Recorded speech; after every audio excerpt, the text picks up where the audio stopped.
শুভ সকাল বন্ধুরা। আজ সোমবার, বেলা এখন 9:30 বাজে, কিন্তু দেখুন এত পরিমাণে মেঘ করেছে যেন মনে হচ্ছে এখনো ভালো করে সকাল হয়নি। চারিদিকে একদম মেঘ করে অন্ধকারে বুঝে গিয়েছে।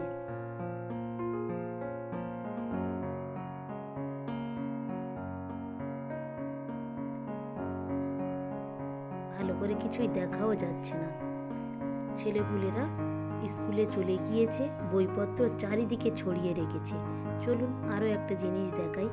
26 তারিখে স্কুল ছুটি পড়বে, নানুর বাড়ি যাবে বলে আগে থেকে ব্যাগ বের করে ওরা গোছাতে আরম্ভ করেছে। দেখতে পাচ্ছেন, একটা জায়গায় রেখে চলে গিয়েছে।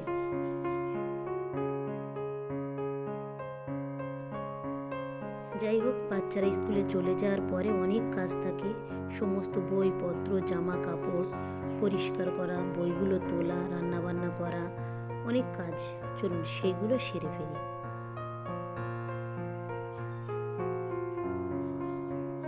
দেখেছেন, বলতে না বলতেই কিছুক্ষণের মধ্যে একেবারে বৃষ্টি নেমে এসেছে।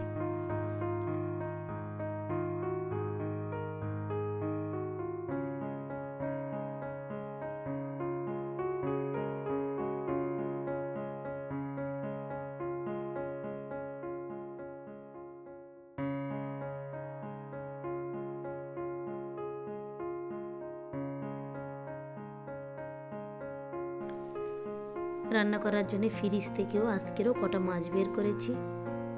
আজকের মাছের ঝোল করব আর ওল দিয়ে মাছ রান্না করব। ছেলে মেয়েদের স্কুলের একটা টিচার অন্য স্কুলে ট্রান্সফার হয়ে যাবে, তাই বাচ্চারা গিফট দেবো বলে আমাকে সকালে বলেছিল, নিয়ে আসতে মনে ছিল না, তাই ওরা স্কুলে চলে গিয়েছিল।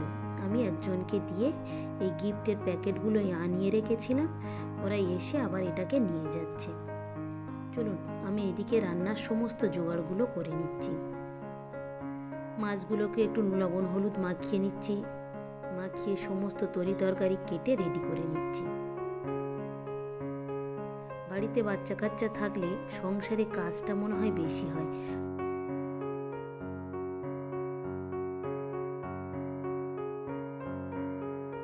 মাছের ঝোল করবো তো একটু সরিষা লাগবে, ওই জন্যে সরিষাটাকে আমি ভালো করে একটা চালনে দিয়ে ধুয়ে নিচ্ছি। আপনারাও ঠিক এইভাবে একটা চালনের সাহায্যে ভালো করে ধুয়ে নেবেন। এত পরিমাণে এতে নোংরা থাকে, আপনারা না ধুইলে বা পরিষ্কার না করলে বুঝতে পারবেন না। আবার জানেন তো যে কালা জিরে বাজার থেকে এনে আমরা রান্না করে খাই, সেই কালা জিরেও এত পরিমাণে নোংরা থাকে। একবার আমি দেখে সেটাকে পরিষ্কার করেছিলাম, তারপর থেকে আমি বুঝলাম জিরে, সরিষা, কালা জিরে যা আনুক না কেন সব কিছুই কিন্তু পরিষ্কার করে নেওয়াই ভালো। সব কিছু রেডি করে নিয়ে রান্নাবান্নাও করে নিয়েছি, গোসলও করা হয়ে গিয়েছে।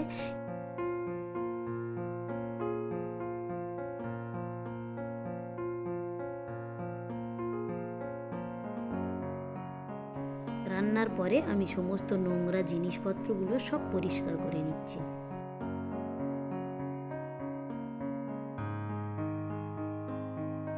আপনারা কারা কারা রান্নার পরে পুরো কিচেনটা পরিষ্কার করে নেন অবশ্যই জানাবেন, কারণ যদি বা অপরিচ্ছন্ন থাকে তাহলে আমার একদম ভালো লাগে না। কোনো জিনিস যদি নোংরা, অপরিষ্কার, অপরিচ্ছন্ন থাকে আমার মনে হয় আমার শরীর খারাপ হয়, আমি একদম সহ্য করে থাকতে পারি না। তাই যতই কষ্ট হোক আমি রান্না করার পরে প্রত্যেকটা জিনিস সুন্দরভাবে যেটা যেখানে থাকে পরিষ্কার করে গুছিয়ে তুলে রাখতেই পছন্দ করি।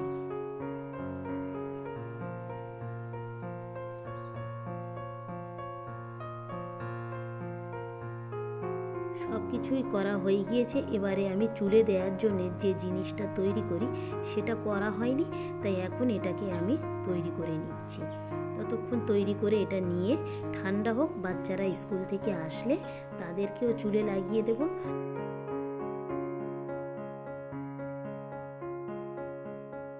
দেখতে পাচ্ছেন কিচেনটা একদম মুছে পরিষ্কার করে নিয়েছি।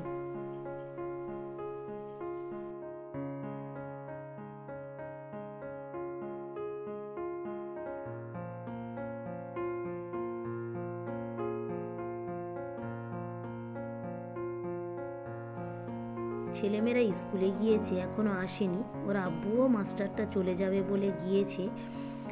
আমার নামাজ পড়া হয়নি, তাই আপার নামাজ পড়াও হয়ে গিয়েছে, তাই আপাকে আগে খেতে দিচ্ছি, দিয়ে আমি নামাজ পড়ে তারপরে খাওয়া দাওয়া করব।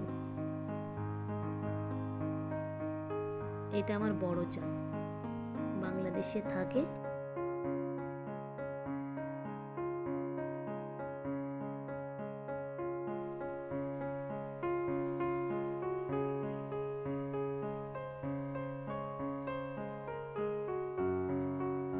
নামাজ কালাম পড়ে আমিও খেতে বসে গেলাম। আপনারা তো জানেনই যে কিছুদিন আগে মেয়েটার কান আর নাকটা ফোটানো হয়েছিল, তার ব্যথাগুলো ভালো হয়ে গিয়েছে, তাই ভেবেছি আজকেরে একটা কানের ওর আমি পরিয়ে দেব। ওকে এখনও আমি শোনাইনি, শোনালে হয়তো আমাকে পেরেশান করে দিত, তাই আমি খাওয়া দাওয়া করে ওটা বের করব।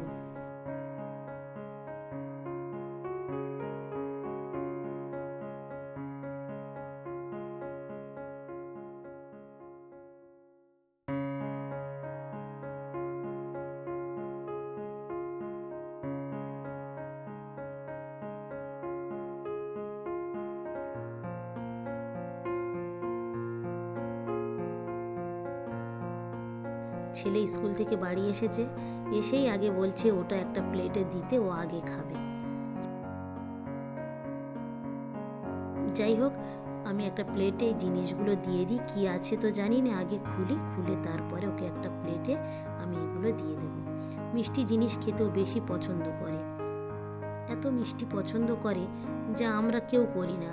ওর আব্বু, আমি, মেয়ে, আমরা তিনজনই বেশি মিষ্টি কেউ পছন্দ করি না, কিন্তু ও খেতে খুব ভালোবাসে।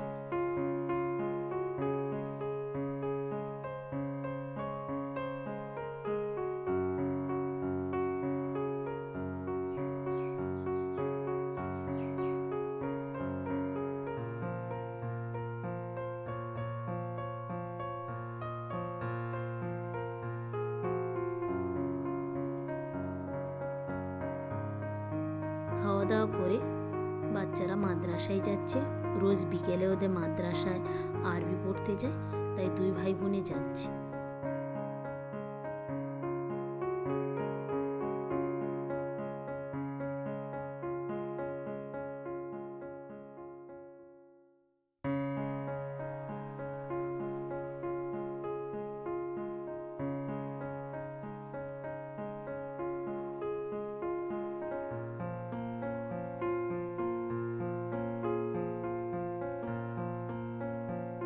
নিচে যেটা আছে ওটা আমার বোন দিয়েছিল, এটা আমার মা দিয়েছিল,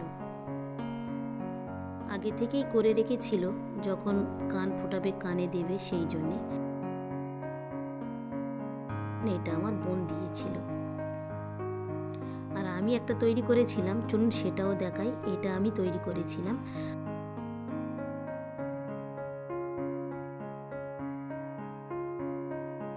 যখন আমার মেয়ের বয়স 7 দিন, তখন আকিকা করা হয়েছিল, সেই সময় ওর নানুমা ওকে এইটা দিয়েছিল। এখন ওর কানে এইটাই পরিয়ে দেব। ভিডিওটা তাহলে এখানেই শেষ করছি।